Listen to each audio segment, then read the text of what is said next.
What's up? It's Jan back at it again with another nerdy bookish video. Welcome to my March wrap-up.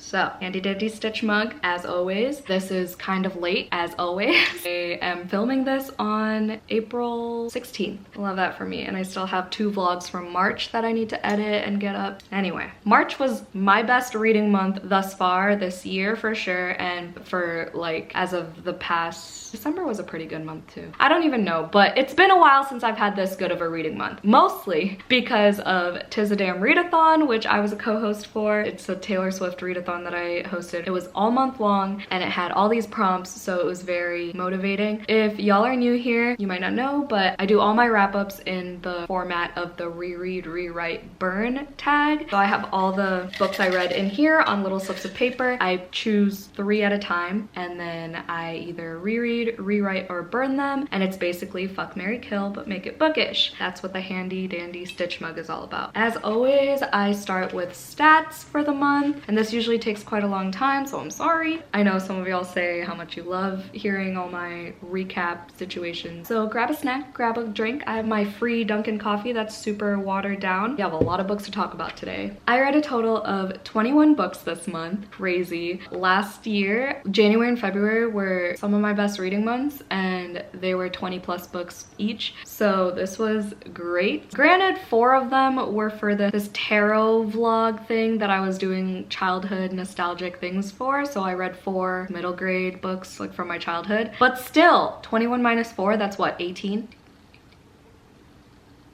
17? So either way, that's still good, and a book's a book's a book, you know? Pages read, 4,696.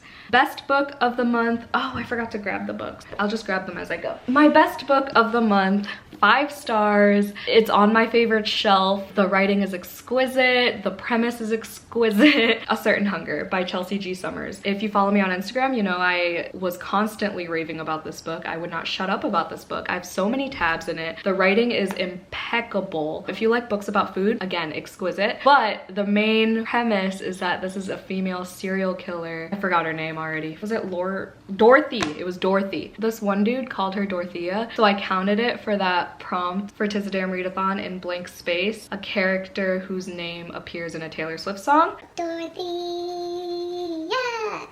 Anyway, she's a female serial killer who also is a cannibal. So she eats men. All the men she kills, she eats. And a lot of these kills are so fucked up, it's such a good time. If you have the stomach for it. If you liked the movie Fresh on Hulu, you will love this, I promise. If you like crazy bitches, I'm talking to you, McKay. You need to pick this up. I said this before, but I heard about this book last year and I bought it immediately. As soon as I read the first page of chapter 18, I randomly opened it at work and I was just like, ooh, it's talking about love. Let me read this whole page. Fell in love with the writing instantly, bought it instantly as I was like literally shelving books. There's a lot of humor in it too. Literally, I was like coloring in this book. Look how many highlights. Like there were almost like half a page at a time where I would highlight. It's really good. I've been really into short, quirky little books that not a lot of people talk about. Also, this type of cover, this cover style, I'm really enjoying. Like, I just got Woman Eating from HarperCollins, and I just love these types of covers. I don't know. Worst book of the month? I was just editing the vlog where I raged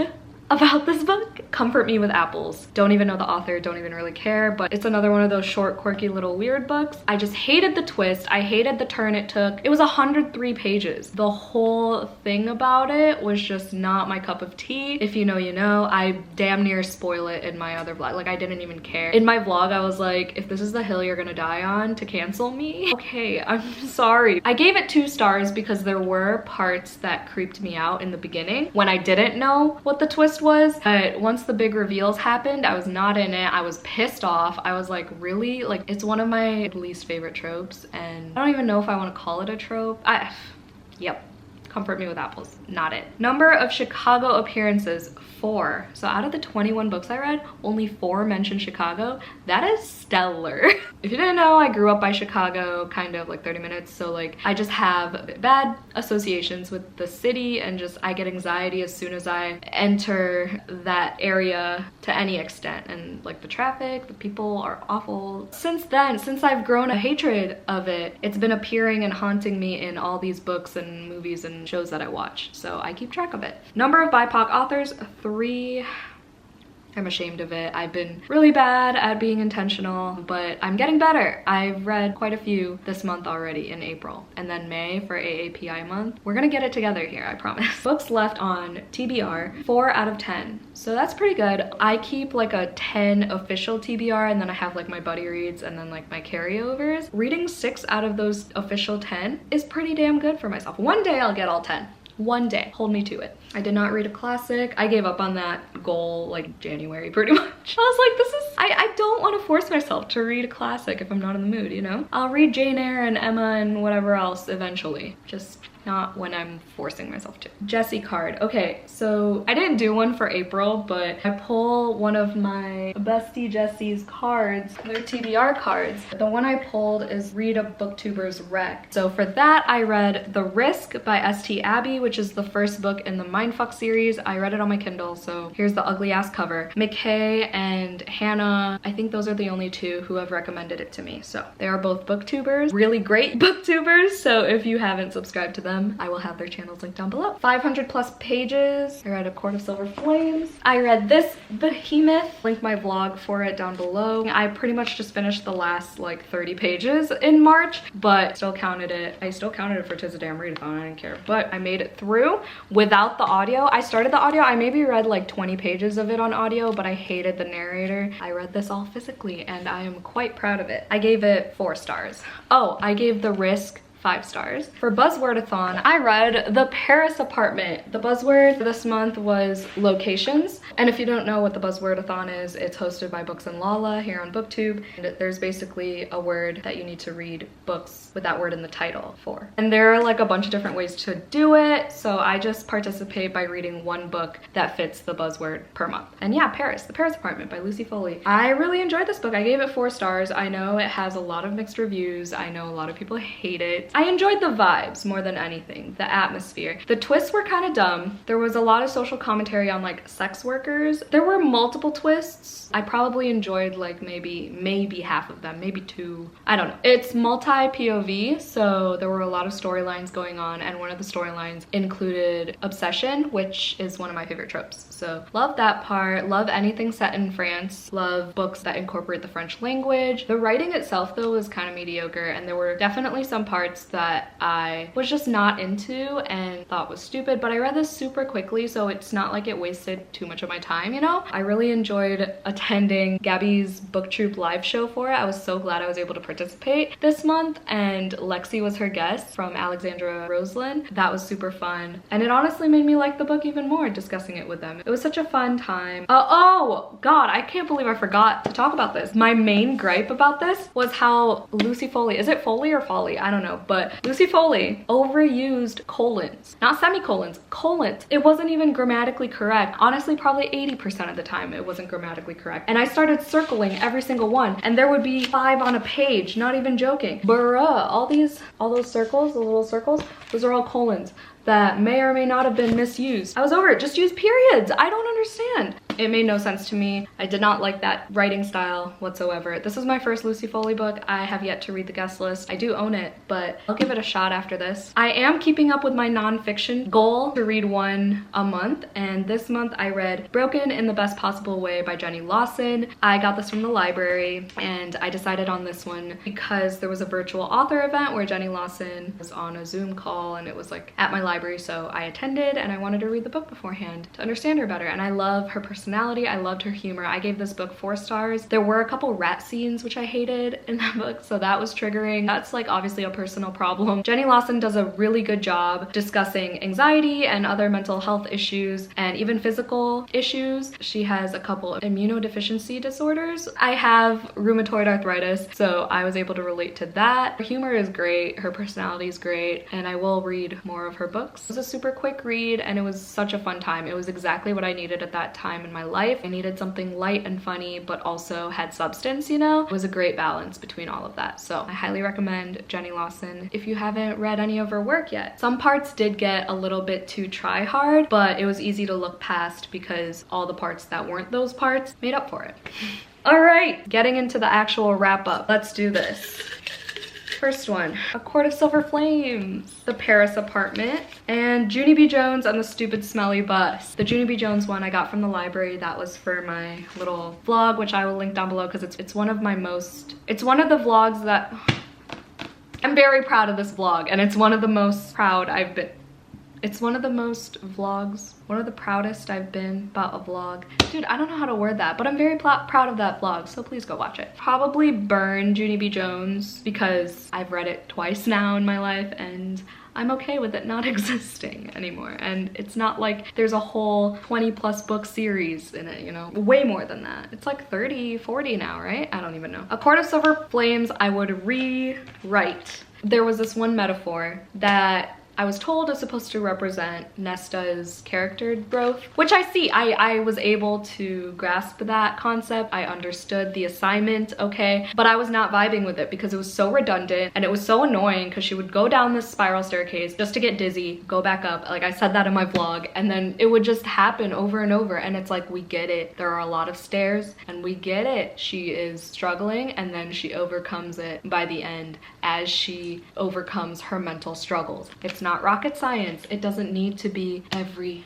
chapter talking about these goddamn stairs. So I would omit that from this if I were to rewrite it. You know, it also didn't need to be fucking 800 pages. That is that on that. The Paris Apartment I would reread just because it's super quick. Like I didn't finish this book and say, oh my god, I want to read this again already. I didn't finish this book saying, I can't wait to recommend this to all my friends. Like no, but out of these 3, this is the one I would reread. Yeah, maybe just to like see if I missed anything on the first round since I did read it pretty quickly. You know, maybe I'd reread it through the audiobook to get like the French accents in there and whatever. That's all I have to say about these.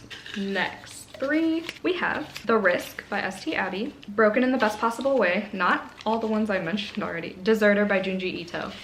All right, so I would rewrite Broken in the Best Possible. That's so bad to say because like it's her life, you know? I would just take out the rat stories because I didn't need that in my life. I had to pause and take a breather from the book because if you didn't know, mice and rats are my biggest phobia. So like I always talk about it. People who know me know that about me and it never gets better, you know? The specific thing that freaks me out about them, if I had to choose one specific thing, it's the tales, right? And these stories in Jenny Lawson's book had a primary focus on tales, for one of them at least. So that's how I would rewrite that. I would reread, was Deserter the one? No, I think it was Censor the one that, maybe it was Deserter. You know what? I would burn Deserter by Junji Ito. Even though I did enjoy it, I think I gave it 4 stars. He has so many other horror manga that I liked better. I've read a lot of his work at this point and Deserter was not my favorite. And I think this is the one that got religious at the end, but I read Censor like right before this one, so I don't remember which was which, honestly. I know Deserter was a collection of stories, so I think, I don't know. I would burn Deserter and then I would reread The Risk because it was a really fun time. So the Mindfuck series is about this female serial killer who is dating the FBI investigator who is investigating her case, but he doesn't know that. So it's like a sexy thriller is how I describe it. And The Risk was super quick. I read it in one sitting on the plane on my way to Georgia to visit Sarah from Sarah Shelves. So I have good memories attached to that book. Okay.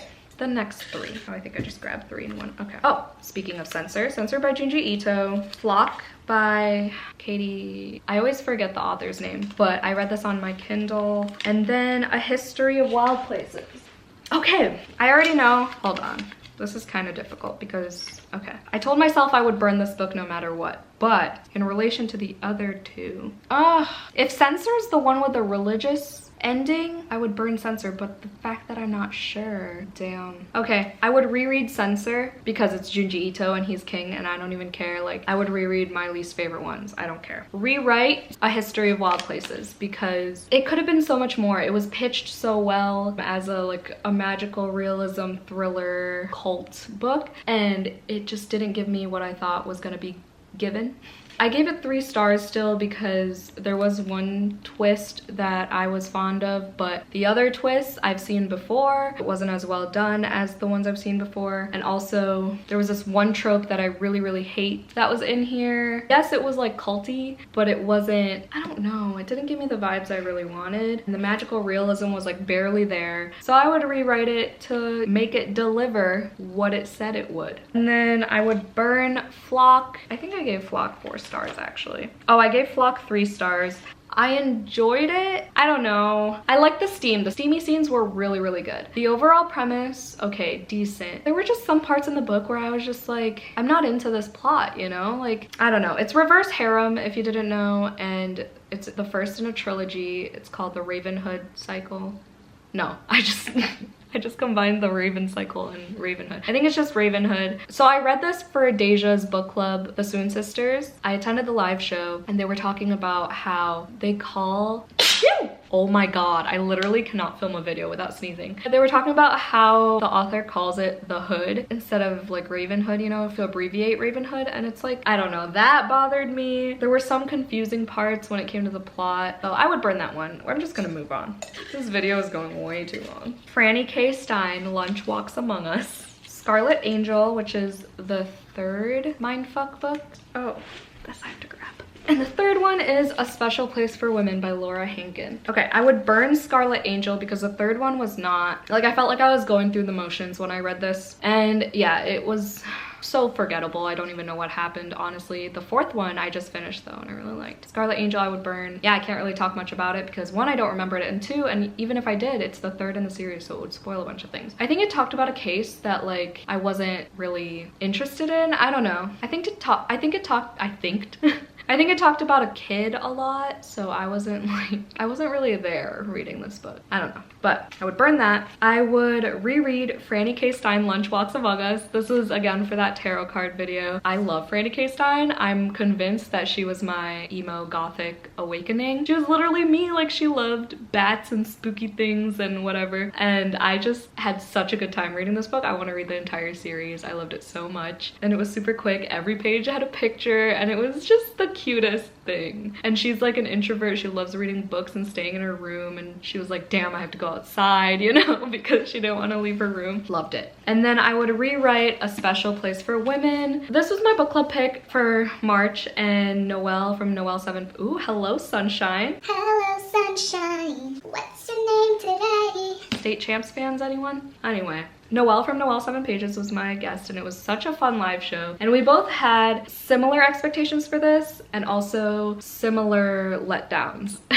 This is about like this elite women's only club in New York, and this journalist comes in and she is trying to get to the bottom of what this little club group thing is about. Like, is it a cult? Is it real witches? Is it just rich women pretending to whatever? I didn't really have too many specific expectations. I was hoping for certain things and it just fell flat in a lot of areas. I did get one of my favorite quotes from here, like of all time, about like tarot and religion and stuff. You could watch that vlog. I'll have that link down below. I would rewrite it to, honestly, to just fulfill my expectations, because we talked about how like there were a lot of conveniences for this character, and then there were a lot of things that could have been expanded upon like pretty significantly, and then there were things that didn't need to be expanded but were, and then there was this like random romance that wasn't really necessary. So there are a lot of things that I would change about this book, but I think I still gave it 4 stars.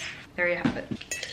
Things Have Gotten Worse Since We Last Spoke by Eric LaRocca, Love Boat Reunion by Abigail Hing Wen, and A Certain Hunger. Okay, A Certain Hunger, y'all know, we all know, I would reread. That's hands down. Okay, honestly, I would burn Things Have Gotten Worse Since We Last Spoke because read it once, not gonna read it again. It's that novella that everyone says is like one of the most disturbing books they've ever read. I read this when I was with Sarah. I just took it off of Sarah's shelves. read it in one sitting, and it was good. I gave it 5 stars. I was really disturbed at times. I liked how the author did the whole framing thing with the beginning circling back to the end in this one particular way. I like that it was sapphic and it was about obsession. It was super quick to read, and y'all know me and my short, quirky, weird books, but I would burn it because I have no desire to read it again. I'm glad I experienced it.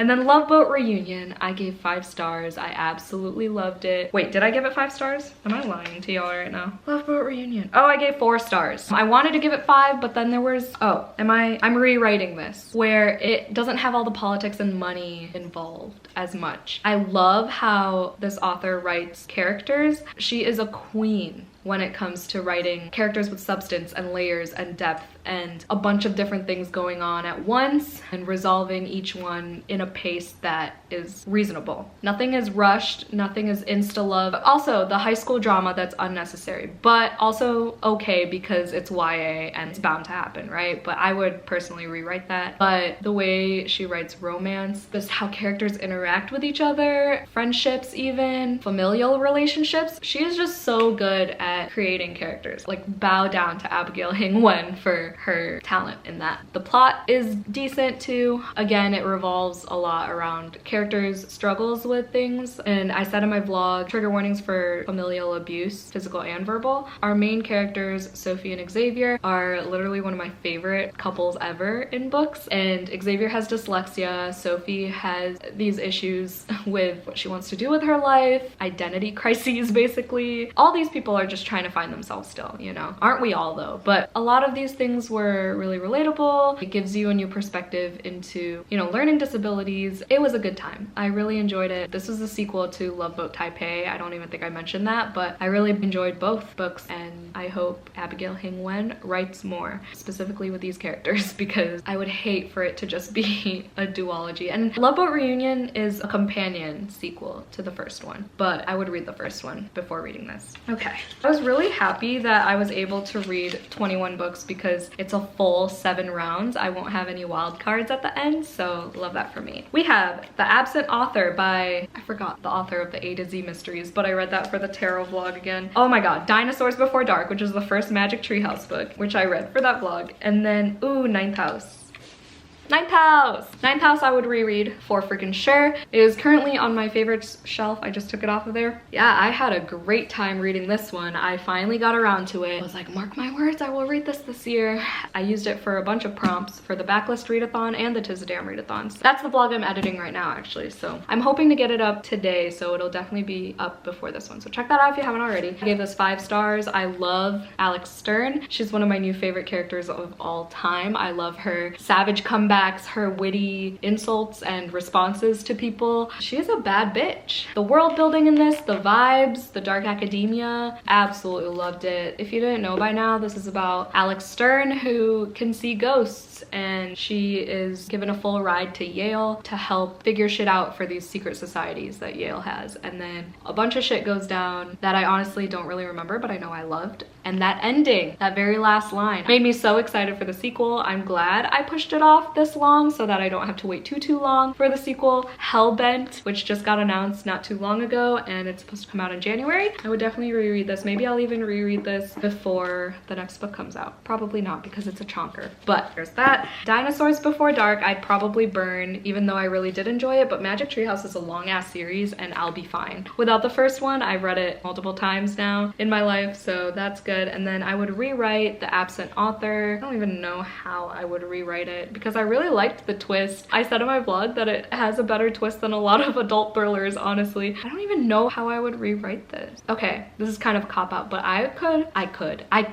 couldn't rewrite any of these books if I actually tried. But I could see this being transformed into an older age range. If it was like expanded as a YA novel instead of a middle grade, that could be something. I don't know, y'all. I'm sorry. I blanked out on that one. All right, I think we're on the last 3. So we have, oh, go grab it. The Book of Cold Cases by Simone St. James. Comfort Me with Apples. Still don't remember the author. I can't be bothered to look it up. And then Sidetracked by S.T. Abbey, which was the second book in the Mindfuck series. Burn, Comfort Me with Apples, obviously. Sidetracked was only 98 pages, and honestly, I don't even remember anything that happened. So I guess it wouldn't hurt to reread it, because this one I would like to rewrite. I did really enjoy Simone St. James's writing and her dual timelines per usual, and I love the premise of this book. There's a true crime blogger. She wants to interview this old lady named Beth who lives in a haunted mansion. I just talked about this in my contradictions book tag, so I don't want to say all the same things, but I would rewrite this